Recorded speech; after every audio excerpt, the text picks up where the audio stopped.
Hey everyone, this is John Wright with Overlanding and Robotics, and today we're going to be upgrading our skid plate system from the stock 460 skid plates to the new ARB.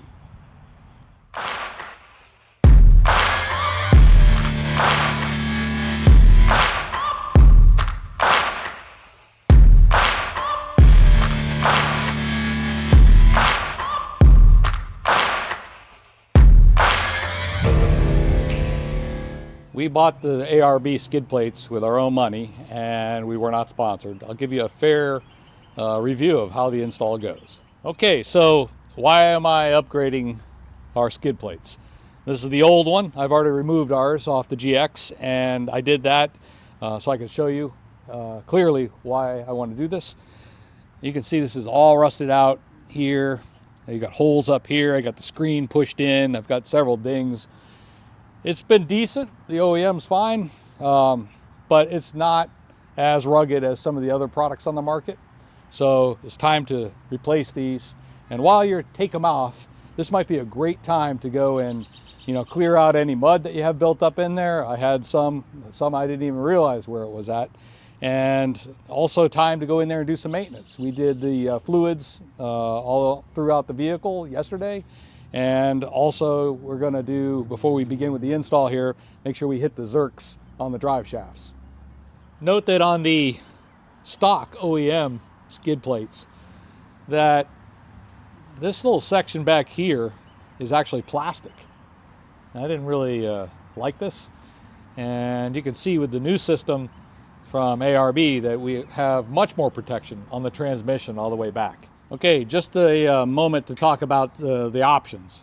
So you have two types of skid plates for aftermarket that you're going to come across if you're doing research. There are aluminum and there are steel. This is a steel skid plate. The steel skid plate that also has stamped shapes into the actual plate, which is going to add rigidity, which makes it possible to have a slightly thinner amount of steel, which translates to lower weight. So it's going to be better on your overall gross vehicle weight rating. But number one, probably on my top of my list, was this is affordable. This is by far the most affordable and best value that you're going to find out there for a skid plate system that goes all the way from the front past the transmission. So I think this is going to be just perfect for my application, which is going to be forest roads and green trails. And I'm really looking forward to the install. Okay, we're about ready to install the skid plates underneath the Lexus. The directions are a little lacking. They could be improved, but I have watched several other YouTubers out there, as noted before, who have done similar things. And one thing I've already done initially before I get to the point of starting to install these is I've gone ahead and put all the captured nuts in all the pieces where I think they're supposed to be. And I've also heard that everybody's reusing some of their original hardware for mounting the plates. I am not using the captured nuts for the front up here on the front of the first piece in the system, and that's just because I don't have that plastic piece. I have a hybrid bumper from LFD. If you've watched my channel before, you've seen me install that.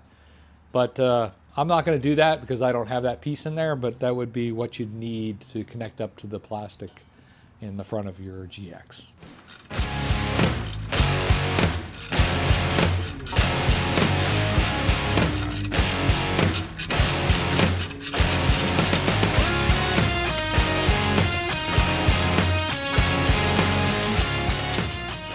This is probably the one that dude was talking about wallowing it out. Because it looks like it's offset. Can I see that light? Yep. Yeah, it's half. So, Dremel. All right, we just did a test fit on the first piece up underneath, and we realized that we have a little bit more material than we need here on this tab. So I'm going to widen this up a little bit with a Dremel, and that should solve the problem It could just be because this was for a PRADO and perhaps or for a 6-cylinder versus an 8-cylinder. I think I've seen that on at least one other YouTuber's installation, but we'll see if we can make it work for us.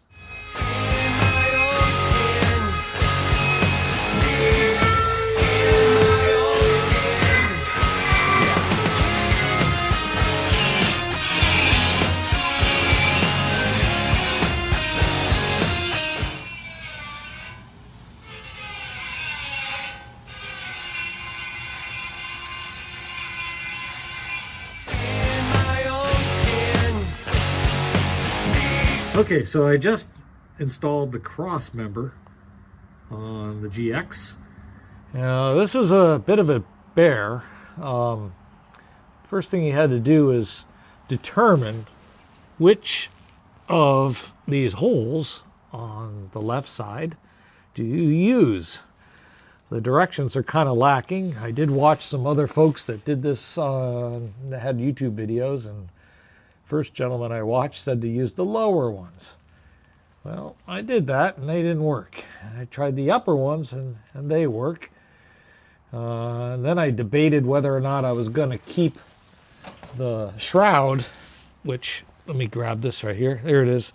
This little, I don't know if it's a shroud or a guard, but this was where those two holes are, where those are the original bolts. And it kind of shields or catches maybe the grease that comes from the drive shaft, the front drive shaft, over the exhaust. So I saw somebody had it in there, but it would be a bear. I couldn't get to that second one unless you only use like one of these bolts. So I would rather have two of them for strength. So I'm going to leave that piece off. I'm just going to go with this. By the way, on this end, you have a bigger bolt that comes in the kit. And it's got a captured nut that you got to put into the frame. And there's not really a good way to hold it in there. And that was said by a couple other folks for sure. So the trick is to use a little magnetic tool. I don't know if you can see that or not. I use this to kind of hold the captured nut in so I could snap it in before, I get to the point of putting the cross member on. But boy, that was a bit of a trick, and I'm hoping that's in the right position. What this is for is the back of the transmission plate that's going to be coming in here. So I did it ahead of time. You can see I cleaned up. It's nice and pretty there, huh? That's just because we did the transmission fluid earlier. But yeah, we're going to put that plate in. Well, we'll start in the front and we'll build back. This is where it will end. And then we got a little tiny guard to go on the differential here, the center diff.